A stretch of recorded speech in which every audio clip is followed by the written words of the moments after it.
Magandang umaga sa lahat. Magandang buhay sa lahat ng aking nanonood at taga-subaybay.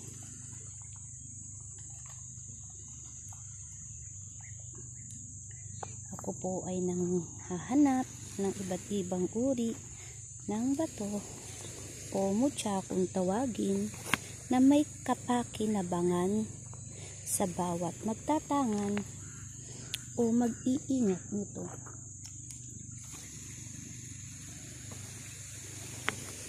Sa iba, ang mga batong ito ay walang halaga at isang palamuti lamang.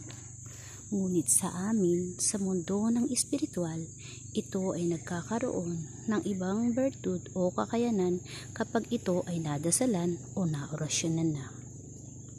Sa mga nakakaunawa at nakakaintindi, maaari po bang ito'y inyong i-like, i-share, at mag-comment po kayo? At sa mga hindi naman po at ako'y pagtatawanan lamang, maaari pong lumiban sa aking video at respeto na lamang po, sapagkat ako po ayoko ng anumang kompetensya, lalong-lalo na sa larangan ng aking kakayanan o kaalaman.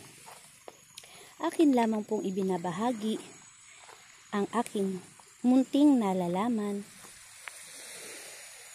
para karagdagang kaalaman sa iba, sa mga nagpapatuloy na sumusubaybay po sa akin. Maraming salamat po sa inyo.